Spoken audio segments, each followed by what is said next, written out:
چې کچره د یو سړی دوه ښځې وي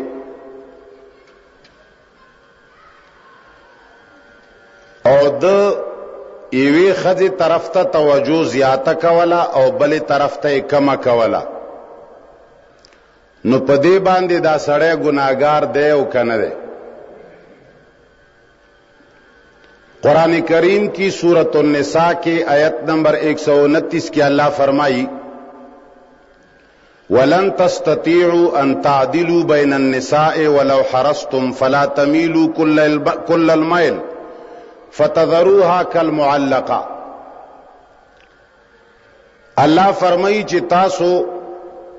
انصاف په ښځو منځ کې نشئ کولی، اگر که ډېر زړه کې ووایه چې کوو به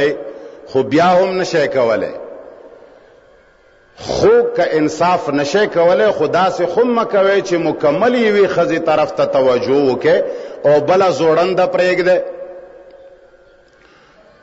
ابو هريره رضی اللہ تعالی عنہ نے روایت ہے، ترمذی شریف حدیث نمبر 1141، ابو داود شریف 2133، آگے کے پیغمبر علیہ الصلوۃ والسلام فرمائی اذا كان عند الرجل امرأتان فلم يعدل بينهما جاء يوم القيامة وشقه ساقط، چې د چا دوه ښځې وي او د هغوی منځ کې انصاف نه کولو، نو د قیامت په ورځ به دا سړی داسې راشي چې یو طرف به فالج وهلی وي۔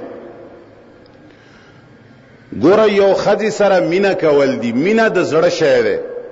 آغا کوي سره زیاته بلې سره کموي، په دې دی الله نه نیسي۔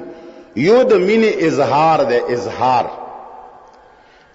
د مینې اظهار لکه ویله کپړې راوړي او توجه ولا زیاته ورکوي، اواز پې زیات کوي، محبت څرګندونه زیاته ورسره کوي، بلې سره یې کمه کوي، دا خو د اختیار کې دي، په دې دی الله نیسي، دا به برابر ساتي۔ که مینه دې ورسره بلې سره کمه هم وي نو په خولې خو ویلی شي چې ته ماته ډېره ګرانه یې، تا سره مې ډېر محبت دی، هغه کمی سره دی چې مینه ده هغې سره داسې یو اظهار د مینې د بلې په مخ کې مه کوه چې هغې ته ټیس پې ورسي، نو نورو کارونو کې اختیاري کارونو کې به انصاف کوي،